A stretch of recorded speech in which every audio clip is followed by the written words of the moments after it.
button now, just so Yeah, I was that gonna say, let's hit the record button and let's and let's let's just just take our talk time and about our experience with canvassing.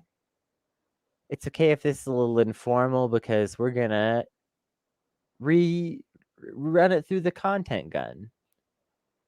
exactly. So, Brandon, what was your first canvas?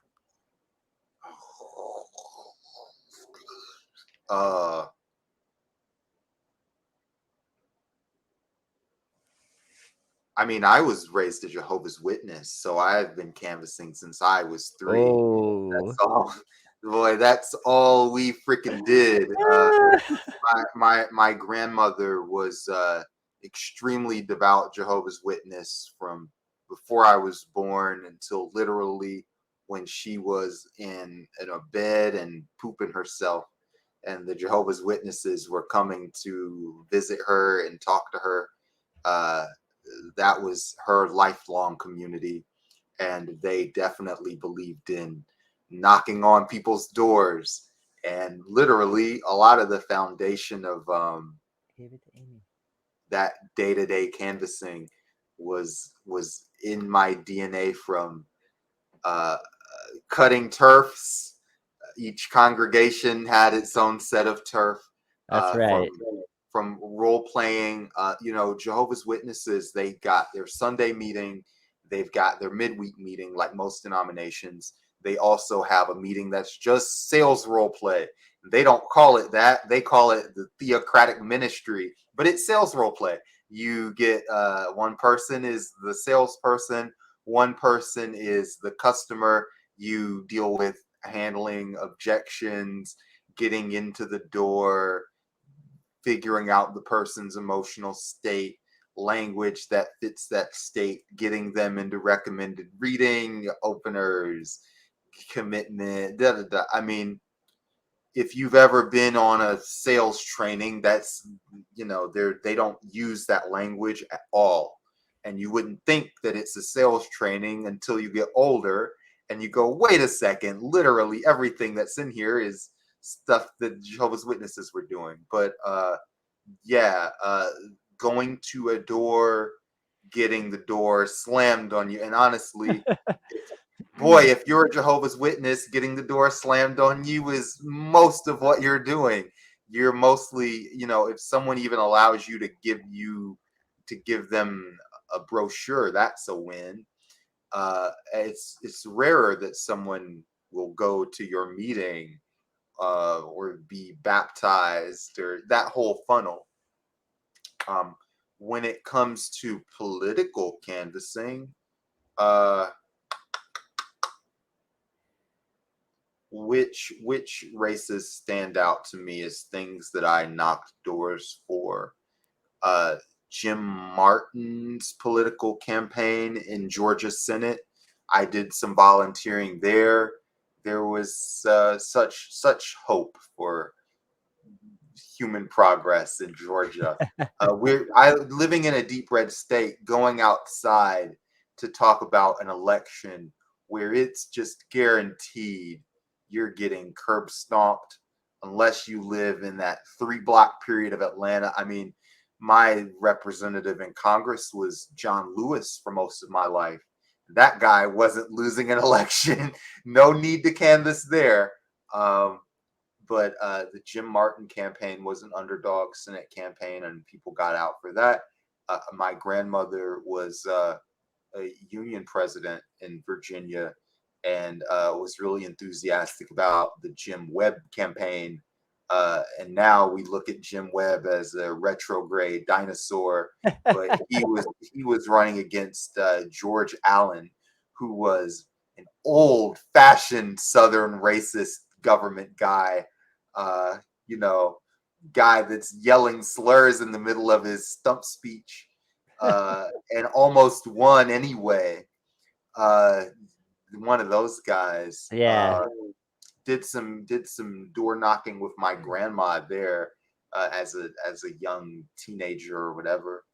Uh, it hardens you to rejection at an early age. You just understand from the get go imagine being a young Jehovah's Witness kid and that being your honestly some of your first experience with community building. It's just everyone telling you to go screw yourself, and they've already got a church. Leave them alone. But uh, even with those very harsh numbers, you realize that with enough numbers, it works. You have when you may go through that entire meeting and go through a complex, and everybody tells you no, but also you're doing that with the congregation. So when you get back, it's you and you know, let's say there's 5 carloads of Jehovah's Witnesses at the end of that Sunday. uh, you're gonna meet some people at the end of that meeting just through force of numbers. It's like, hey, we've got 5 new people that are coming to the next meeting, or we've got one person that really is looking for spiritual guidance. It's really literally just a matter of numbers. And uh, one thing I like to say is if you knew that the 10th person that you talked to today was going to be your soulmate, you obviously would get out the door and you wouldn't even think about what if the person 1 through 9 says no. When it comes to canvassing, and luckily, this is night and day from what most of you, if you're talking about canvassing, you've already run the numbers. You know that you're in a pitch battle, and in so many scenarios now in Georgia, canvassing is a huge thing because it's not John Lewis or Zell Miller or Nathan Deal. It's you're in purple districts. When you're going into, I was on Twitter and I saw some right wing poster made like 10 most important counties that will determine the fate of America and freedom. And Cobb County, Georgia was one of them. Cobb County was blood red when I grew up. For folks that don't know, Cobb County is where Newt Gingrich comes from. Yeah. It's where Rough. if you're a little older than me, it's where Bob Barr comes from. These are the most blood. This was the most blood red area in America a few years ago, even 10 years ago. Now it's a purple district, and it's who's doing the hard work of knocking the blood red MAGA districts and talking and finding the island of people who are seeing what your point is and are thinking about voting for you. And literally, that's what I was doing a year ago, going to Cobb County, Newt Gingrich country, going to Johns Creek, where they're seceding from Atlanta like the Confederate days. If you've heard of that woke beer, the anti-right, the right dad beer, I forget the name of it. But that guy is in Johns Creek. I was knocking doors in his neighborhood and talking about the governor of the state of Georgia sitting on COVID relief money that's intended for housing and getting that money released to people in the state of Georgia, and encouraging people to do, bipartisan get together and actually give this money that's already been earmarked to go out to people. Yeah. Who's doing that? It's me.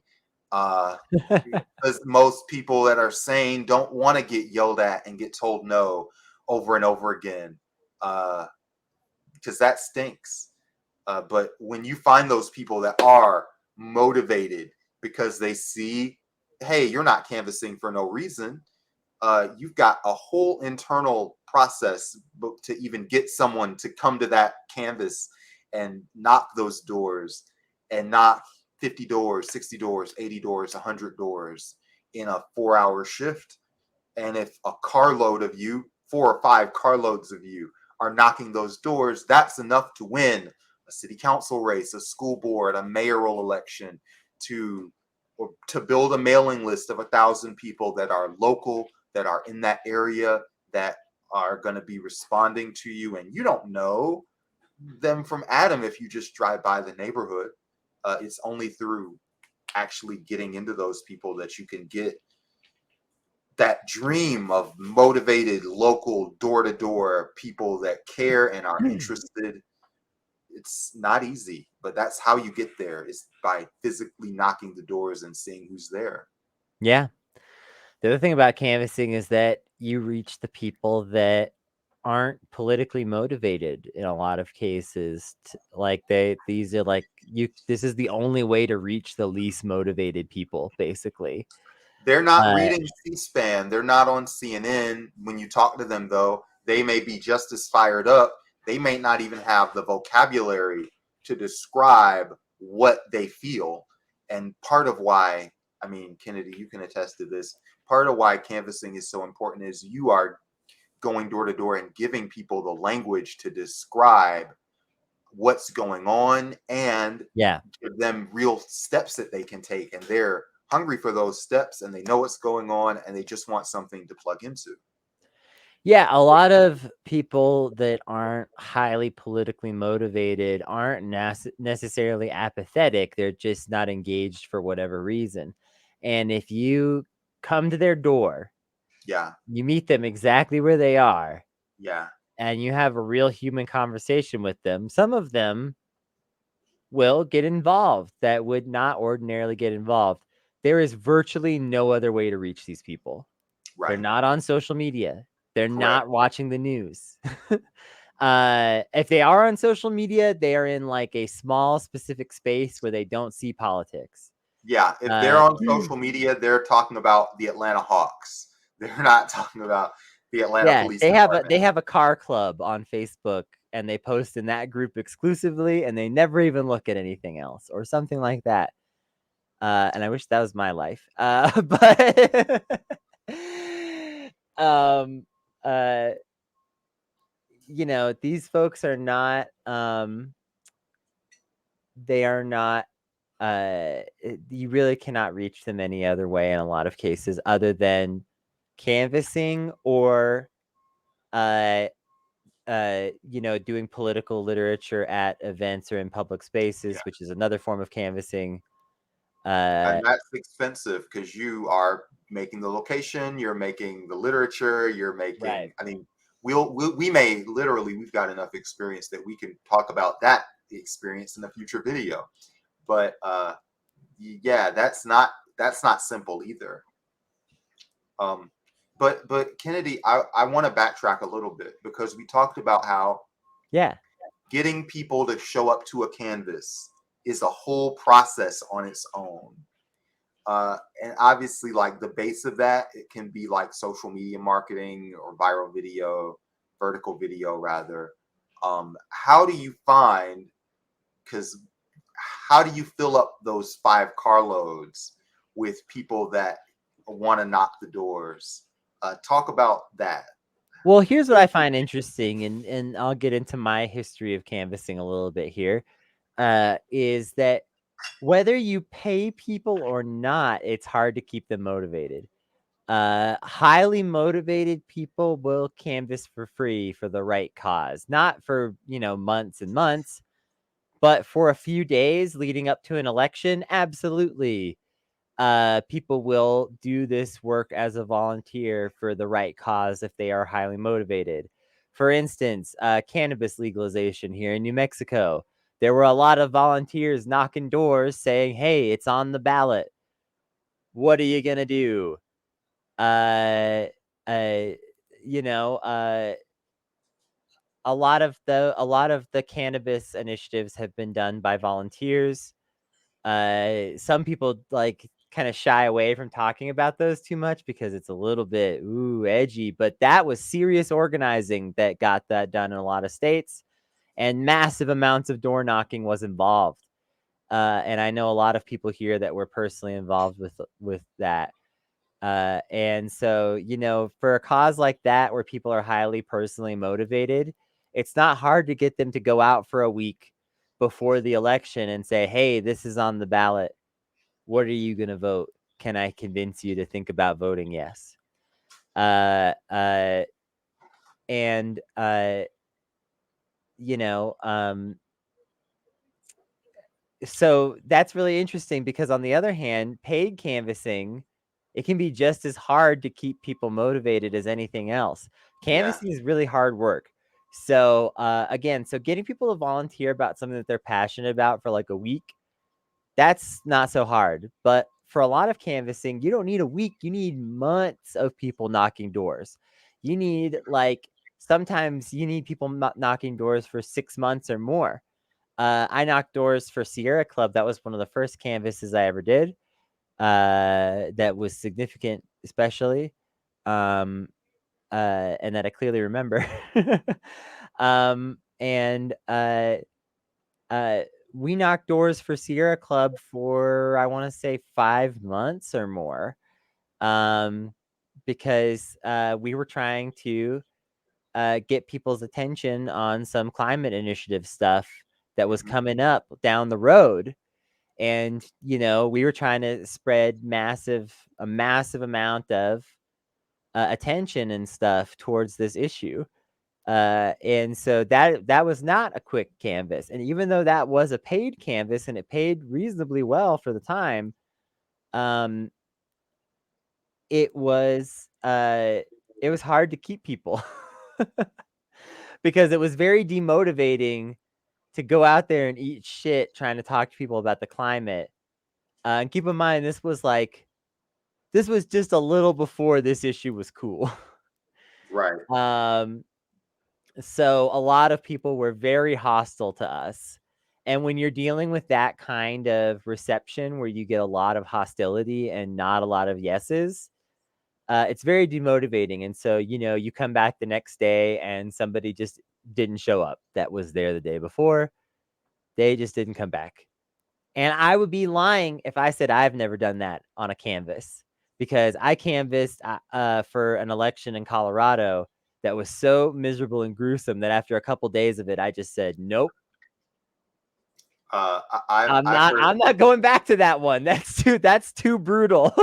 Let's uh, go ahead. so, so in terms of keeping people motivated, it's tough. And I'm speaking from personal experience here, very candidly. Yeah, I was canvassing for a Democrat in Colorado Springs, one of the most conservative cities in the whole country, and just eating the most shit I've ever eaten canvassing. And the weather was brutal. It was hot and dry and nasty outside. And you know what I said? No. That's a funny way to put it. uh, Um, but here's a good way to spin this around. All of these things, they really run off of systems, like that pre-canvas speech. I've led canvases, and it's talking about current events. Really, one thing that you got to do with volunteer canvassers is you have to create culture every day. You have to create culture on a daily basis, because you don't know who's going to show up for each individual canvas. So you've got to run through the news. You've got to talk about this issue. You've got to produce a script. And one of the cool things that we did at Ghost Coast is we made some tools for creating canvassing scripts. And it's not like an AI thing. It's like literally a form, like in the same way that we have onboarding for new clients, we have onboarding for canvassing. So what are we doing? Who are we pressuring? Uh, how do they, I mean, just literally that entire scale of reaching people. yeah. Um, yeah, making that just something that is just part of your operation. Yeah, I Um, agree. A really well organized canvas helps motivate people, helps keep people engaged for sure. If people feel like they are nervous about what they're supposed to say, they're not well educated enough about the topic, they're less likely to want to do it or to want to come back. right, If you train them to feel really comfortable in talking about the topic and feel like, relatively they have some expertise in the topic because they have really like involved themselves in it for a few days and gotten to hear lots about it. And like Brandon was saying, doing like a check-in at the start where we talk about like relevant news and things like that. And letting folks bring in their own stories and making it a conversation. And definitely on top of that, I wanted to add just in general, and this is very relevant to this part in particular, you got to build some camaraderie if Right. you want to have a successful canvas. If canvassers come back to the office after a long canvas and there's some sandwiches and lemonade there waiting for them or something like that, that can take the stress off the whole day. You can Right. come back, Brandon, you can help verify this, I'm sure. You can come back from eating absolute dog shit, canvassing all day, just going from door to door, just getting slammed in the face, having people call you rude names and stuff. And then you come back to the office and they're like, "Hey folks, it's pizza party and we got some beer and let's all sit down and just talk about how this sucks for a few Yeah. Yeah. hours." Yeah. I'll tell you, chicken heals all wounds. Uh, just whenever you're having a bad day on the street, sprinkle a little chicken on it, and everything's gonna be okay. Uh, there's a clip, but no, yeah, no, people just love that. And honestly, when you're doing paid canvassing, it's a little bit easier to do that kind of stuff because you're training people to the scripts, so they've all got a rap. They all know what they're saying when they hit each door. Uh, But even you're if they're volunteers, if you can do like a actual training day for your volunteers, you have to. the people who neglect this and just do a few hours of prepping them and then putting them on the street or things like that never get the results. They never get the results. Honestly, in my opinion, even if they're volunteers, if you can get them to do 2 days of Yeah. training, that's how you really prepare canvassers. You need 2 full days to train them. And really, if you've got video training, that's even better because they can watch that on YouTube on their way in. And literally, if you've used Minivan, and most people who are watching this, Minivan is going to be their tool of choice. Minivan has really good NGP van, rather. They've got really good uh, training for how to set up a canvas, how to run it, Yeah. what to say at a door, role play, all that stuff. If you're thinking 2 days, that's a lot. The right tools can put you back into that 1 day category and Correct. Yeah. still get you people that are ready to do the job and excited, motivated, and feel prepared. But if you don't properly prepare them, you might as well not waste your time because you might be thinking to yourself, 1 or 2 days of training my volunteers, they were only going to canvas for 5 days. That's half of it almost. Wrong. You send them out there unprepared, those 5 days are worthless. Yeah. Better to train them for 2 days and send them out for 3 days of quality canvassing. And right now, literally, we can give you the high points of a canvassing training, which is when someone knocks the door, they're in a rush. Everybody's in a rush, even if they agree with you. So in that first time, you're giving your name, you're giving who you're with, and you don't. We talked about this before we started this video. You don't want to hide what you're doing. You don't want to hide what the campaign is. Give people a chance to, if they want to clock out, let them clock out immediately. So if you say, knock, knock, I'm Brandon with Ghost Coast Video, and we're organizing around the housing crisis. You know about the housing crisis, right? They are instantly in, out, hearing more, whatever it is. And it can be the environment or whatever your core value is. One of those things that's in our campaigns and content system is what are the core values that your org has, and make sure that we're selecting one of them so that when you're making the script, it's already in the DNA, so it doesn't need anything extra. And So go ahead. going back to if you knew that you were going to meet your soulmate later today, or if you knew that you were going to meet someone who would give you $1 million later today, or Yeah, however you want to think of it, yeah. uh, uh, and you just had to talk to 10 people to meet that person, Let's get even a little more specific and say that we know that 7 of them are going to be rude. 2 of them will be nice, but not right. And then 1 of them will be the person. Right. Uh, uh, so we even have this extra detail now. First of all, you'd say yes. But second Yeah. of all, you'd say, how do I not waste too much time on the wrong people? Right? Right. Isn't that what you'd say? That's So you correct. have to have that mentality when you're out there canvassing. The right people are not going to need to be convinced for an hour and they're going to be berating you and blah, blah, blah. The right people are going to want to have like a 15 to 20-minute conversation, sometimes less. Sometimes you have to get away Sometimes, from them because they're so into it. yeah, sometimes it's that. Sometimes also they only need 5 minutes because they're so into it and they're just Right. like, yep, I'm super on board. What do I got to do? Sign my name, you know, let's do it. Whatever. And, give $5, whatever. They're in. The And right one is the right one as soon as you open the door. When you say, "Hi, I'm Brandon with Ghost Coast Video. We're talking about the housing crisis." They start singing the song. They say, "Oh man, these guys in office, they don't care about the people. My rent's gone through the oh, I got to even I barely have time to even get this script out of my mouth before they're chiming in." Um, and it's worth noting that a lot of those people, they won't be rude to you. They'll just say they're busy or realistically. And I know the realistic numbers here because I spent that part of the year for the election knocking. Let's say you knock 10 doors. Actually, 5 of them won't be home. You yeah, know, that's it. yeah. Yeah, So you knock 10 doors, 5 of them aren't home.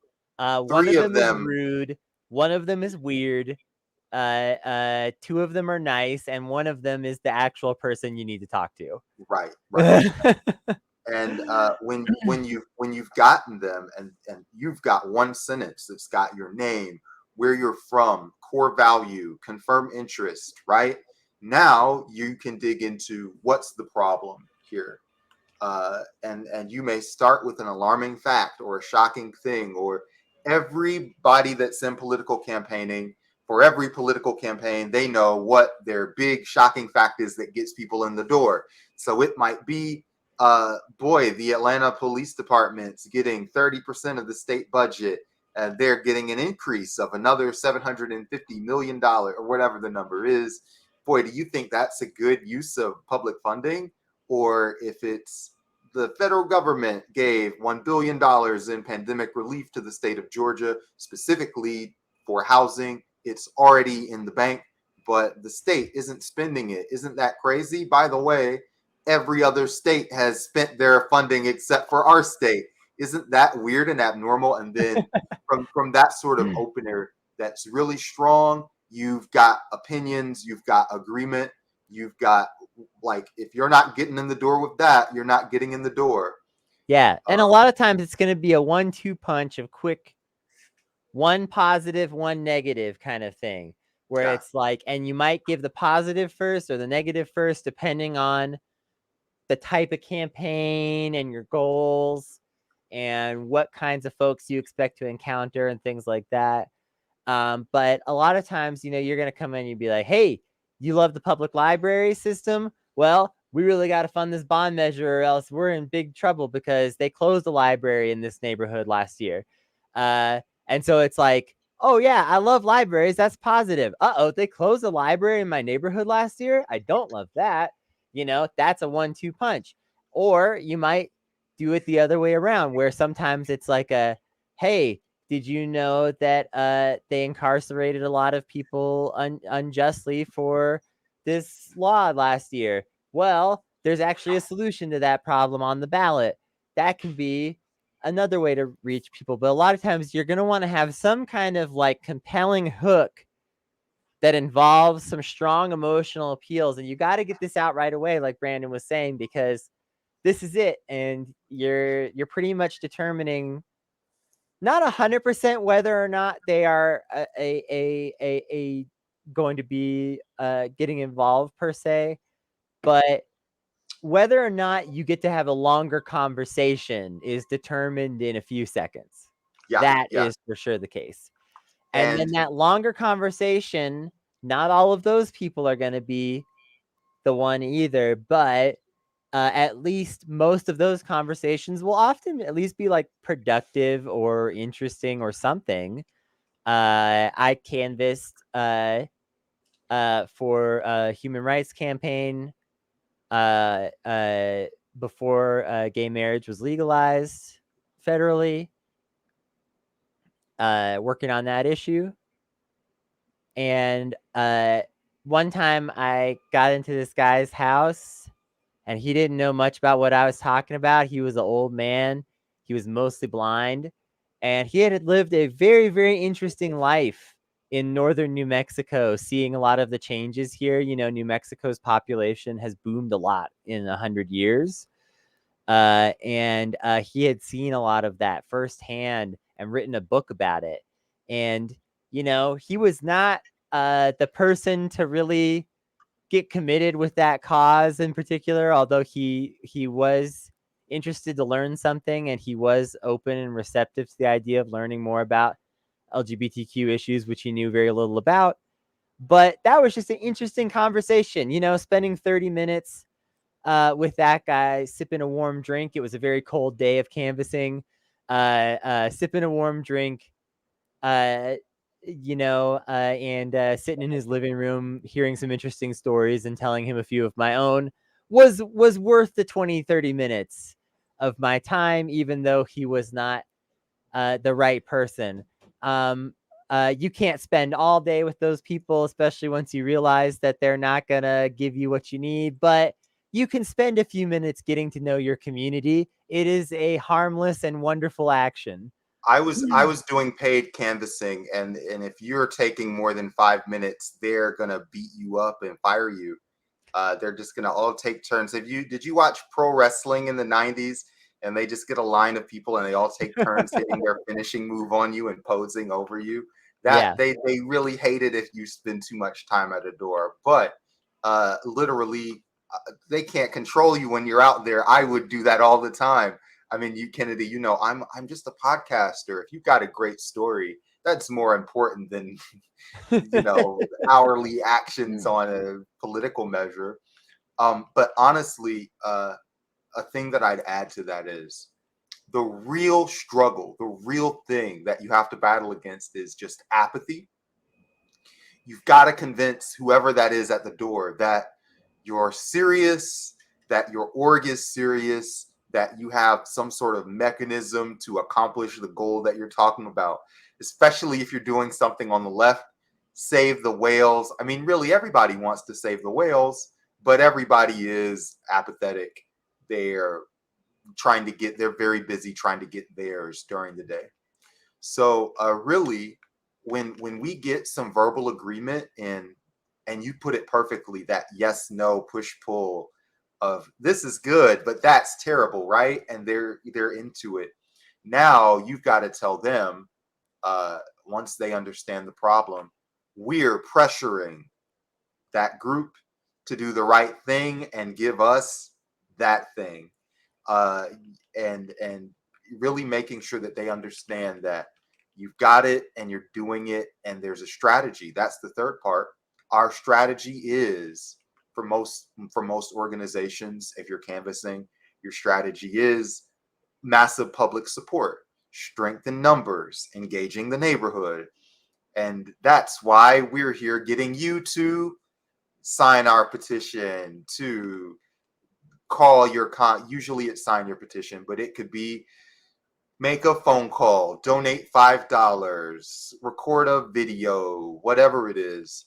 Yeah. And that's what you're asking. um yeah. Well, I think there's one more really important thing we haven't covered yet, which is turf. How do you decide which doors to knock? This is not arbitrary. If you're just knocking every door in a line down the street, you're probably wasting a lot of time. It just depends on who you are. If you're, let's say, an organization that you're based in the Northeast or a place with a strong labor presence, and you're knocking doors in the South, and you know it's a good idea to be here, but you don't know anyone here, you may recruit a bunch of local people and send them to hard neighborhoods to die. But calling out no group in specific. But yeah, you definitely, if you're local, you know where your power neighborhoods are, and if you're semi-local, you can look at who the reps are on the city council, look at who the mayor is. That's uh, Bill Belichick says you are what your record is.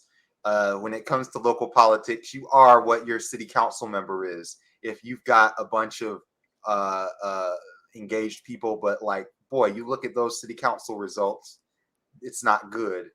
A lot of time, there. I say that facetiously, but a lot of the time, you have a neighborhood that's like poor, working class, and their representative doesn't seem to fit with that community. That probably means there's room to knock doors and engage people. Yeah. If you've got people who they do have a more progressive representation, that's an opportunity. You'll find a lot of agreement. It might be time to ask them to do something, or to do something heavier than putting up a sign that says, "In this house, we believe Black Lives Matter and science is real." Though that neighborhood, uh, uh, just every in the same way that getting people to go from volunteer to canvasser is a funnel, you're dealing with that on a local neighborhood level too. Where is If it's a tough neighborhood, you're in Republican Alaska, you've got to just get. You might be looking for something that's smaller. It's just Yeah. that's just showing support. So it's neighborhood based, and you've got to look I, at.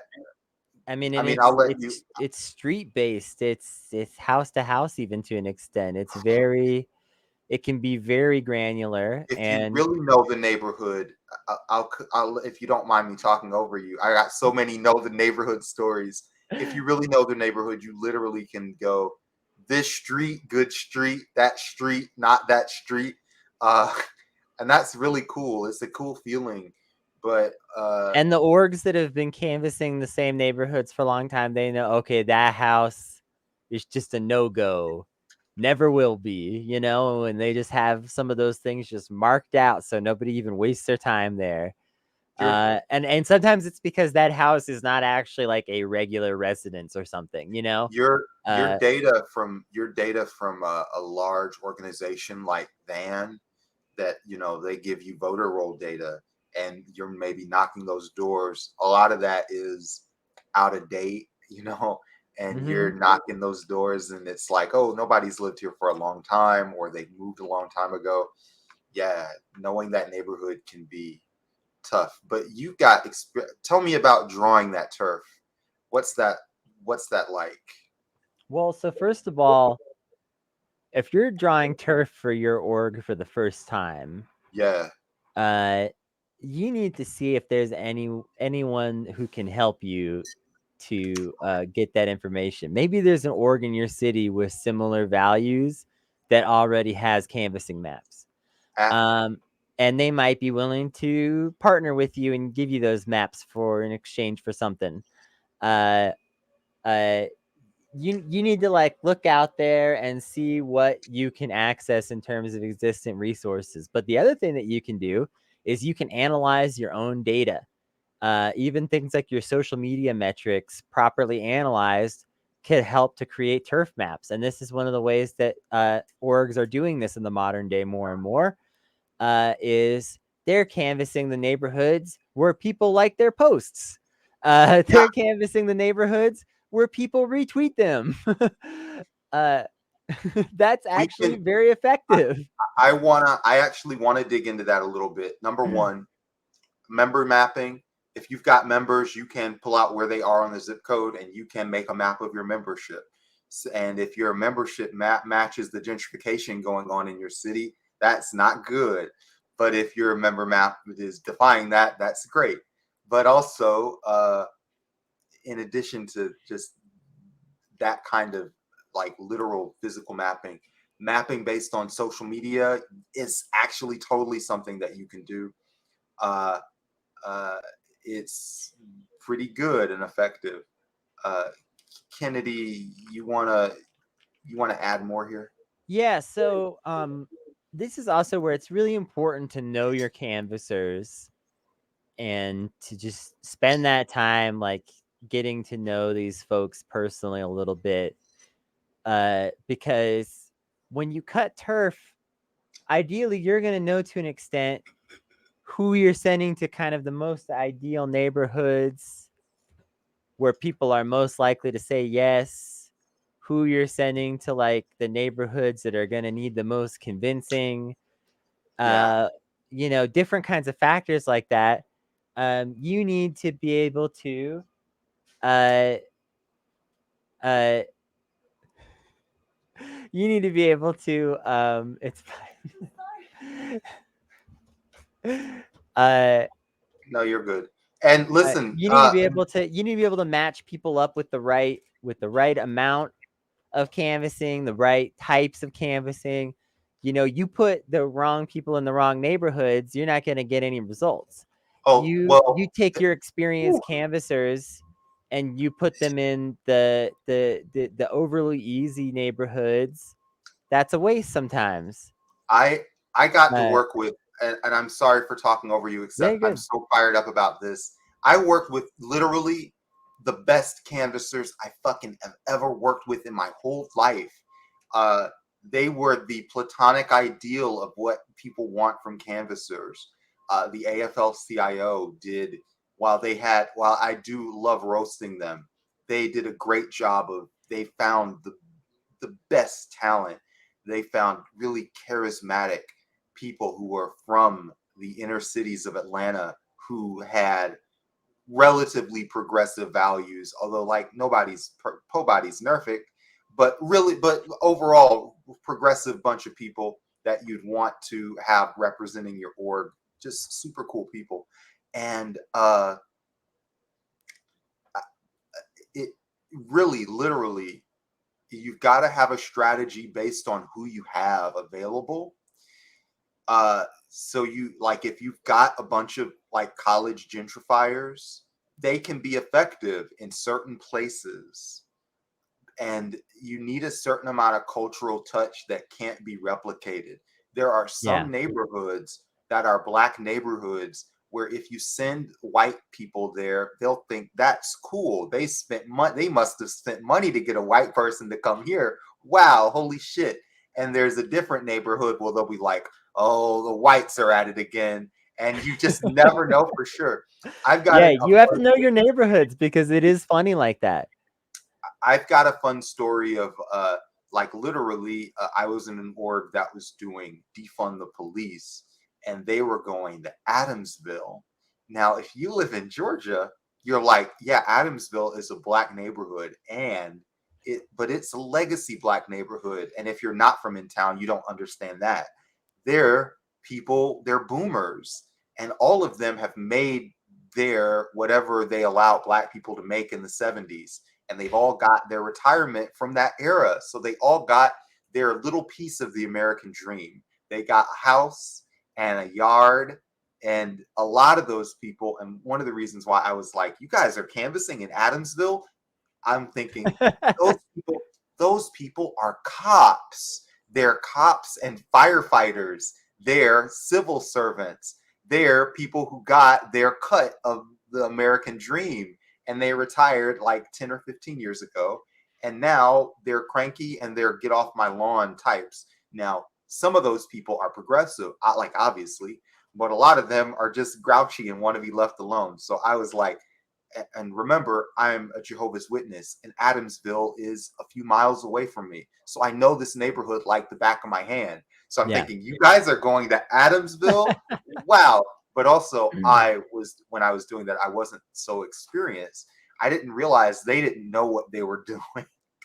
So, like, they're getting mostly rejected. And at the end of this, they're more demoralized than I am because I know the neighborhood. I'm expecting to get a low response rate. I think it's cool that you're doing such a radical campaign in what's kind of, not totally, but kind of a black conservative stronghold in the inner city. if you guys really wanted to just get people to cheer for you, you could go to this apartment complex that's down the street. And literally, one of the organizers of the canvas came to me afterwards and was like, so I'm proud of the work we did here. And I'm like, yeah. And he's like, but I really wanted to meet the people that are in the gas stations and the laundromats and the people that like have jobs here. And I'm like, they can't afford houses. I mean, they're living in apartments. And this is my hack. If you might be watching this and you're in a nonprofit that's across the country and you're like, what is Adamsville? But my hack for you is, first of all, go to a gas station or a laundromat. And if you're too scared to ask someone at a gas station where poor people hang out, you might not be cool enough to hang out with poor people. But you also might not be cut out for canvassing if you're too scared to have that conversation. Buddy, yeah. But to bring this whole conversation full circle in a format that will never fit into a 1-minute video clip, but is why we podcast. Literally, those folks at the AFL-CIO were all super dope and cool. So it's a guy that can go in there and ask a guy for a cigarette and hang out with them on a street corner. Union guys are just good at this. We can all make our laugh at union guys once in a while, but they're great at just you need a 50-year-old man to smoke a cigarette with another guy and say, where do the poor people hang out, brother? And they'll tell you union guys are A+ at that. So just literally just know the streets and you get something out of that. Kennedy, you got anything else to add? No, let's wrap this one up. All right. I want to move on to coming back to that idea of you're doing a canvas and you're at the door and hey, we're pressuring these guys to do the right thing. We've got a strategy and your neighbors are involved. Now it's what result can you get for people? Because that's what people are going to ask before they're almost ready to sign.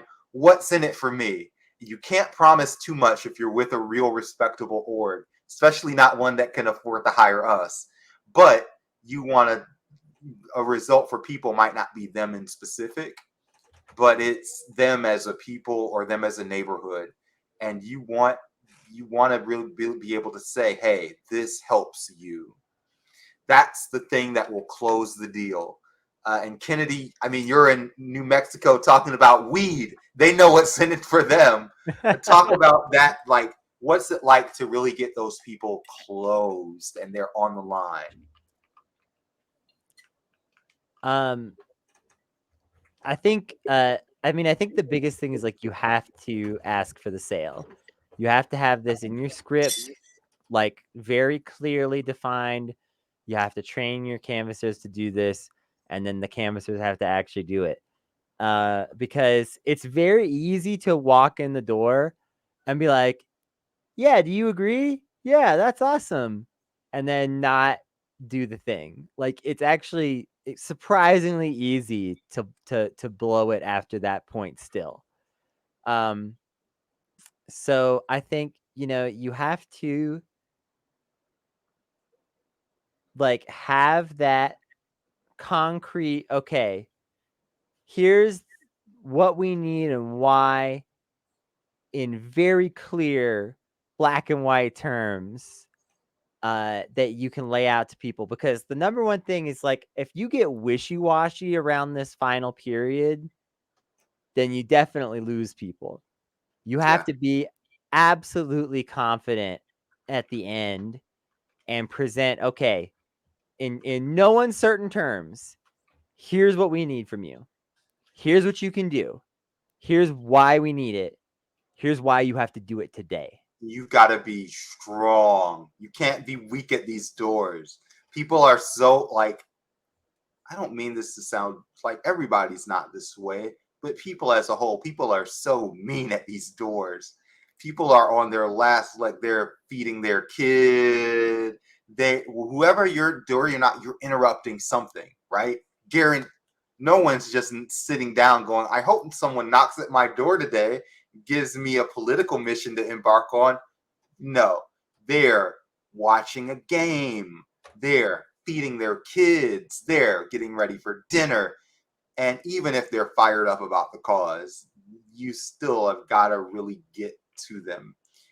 So yeah, they've got to have a result that you can get for people and what they're doing together.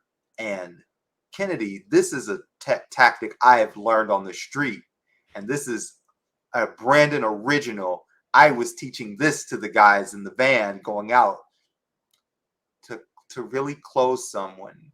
Reintroduce yourself. And Kennedy, I'm going to actually put this on our screen, although who knows if you're watching this, this survived a first draft. But you know, we have this thing at member activation. We're finding, we're approaching, we're following up, we're organizing, and then we're doing this. And really, we're kind of doing all of this in one place at a canvas.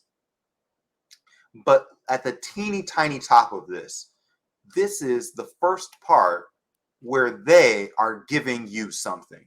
The rest of this entire conversation, you've been talking to them and getting their agreement. And this is the part where they start giving you the data that you want and need. So what you do when you're at the door and you've gone through all these steps, and by the way, all of this is part of content and campaigns, which you get when you're a client of Ghost Coast Video, but you tell them who you are, your values. I mean, we're giving it to you, kind of. You could make your own version if you were just a glutton for punishment. Who you are, your cause, who you're pressuring, the result. Then you say, ha, and by the way, my name's Brandyn. What's your name? It does it. And then they, if they're on board at all, they start telling you their name. And now it's, and what's your email address? They're doing that. And what's your phone number? They're doing that. And for, if you've got an extra point to get data, and this is what I do, this is what your union standard, labor standard, what you're doing. And we organize around these core values. Which one is most important to you? And for the AFL-CIO, it's education, jobs, good quality retirement, corporate accountability, education. Between those, if you're on the progressive side, you're getting everyone. And of course, they're racial justice. If you're anywhere where you, come on, what are you doing? And get those people and you tell them what your core values are. Now you know everything about them. You know all of this stuff. And now you've got data that you're using, if you're working with us anyway, to follow up with those people based on their core values on a local level. You're feeling so great. Nothing more to Kennedy. What else can be even added there? That's a smooth pivot, right? Yep. No, that's it. And Put a they bow know on you it. and like you. Super cool. Yeah. Uh, that's literally the entire concept of canvassing. The next thing after this is, and this, Kennedy, you make the judgment call here, is you got to hand them literature. And that literature can be your flyer or your card or anything like that. That's all. That's another whole new process that Ghost Coast Video has written down, documented, broken into steps, illustrated, recorded, and can give to you when you call us. But yeah. Well, how do you feel at this stage of a canvas? I mean, yeah, you definitely want to leave them with something. Yeah. I think that is critical because they're gonna forget about this otherwise. Give them. You'd I'll add think this. you'd think they'll remember, but they will not. Uh, a lot of people, we're having dozens of They'll, conversations with all yeah. kinds of different folks throughout the day. Somebody at your door for 5 minutes, you could easily forget about that a day later. If you're good looking like we are, they'll remember it for longer. But if you're Yeah. like a normal person, it may fade a little bit. And so you really want to give them some sort of text so that they can hold it. And uh, honestly, I know it's considered boomer technology, but a QR code on your literature is just great because if they've got a phone, that's the other thing that we're doing is, do you have your phone? Boy, you're deep into it now. These are the people that are really with you anyway. You say, "Hey, do you have your phone?" And then you hold up your piece of literature. They by this time it's easy. They already trust you. You've already got them motivated. They like who you're doing. You can do anything you want with this person at this stage. Hey, do you have your phone? And if they've got it, they're scanning your code. Now you're in their bookmarks, you're in their phone, you're real as it gets. We've got flyer and palm card templates that we'll give you so that, hey, if your org doesn't have this yet, don't worry, you'll have it after you call us. Yep. Headline, subheadline, why they should scan, and 2 pieces of literature. One is okay, but let's say you're balling, you've got 2. Yeah, you're feeling great. Yeah. Physical collateral.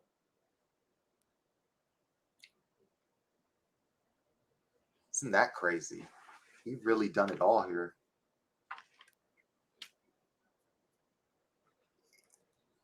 Kennedy, we've got to.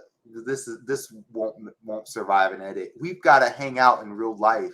We should canvas together just for kicks. Like Let's wrap this literally, recording. we should wrap it. Is there anything else to add? We've done it all. No. Let's get out of here. There's nothing else to say. Goodbye. If you're either you're taking notes and doing it, or you've been entertained for an hour. Either way, happy trails.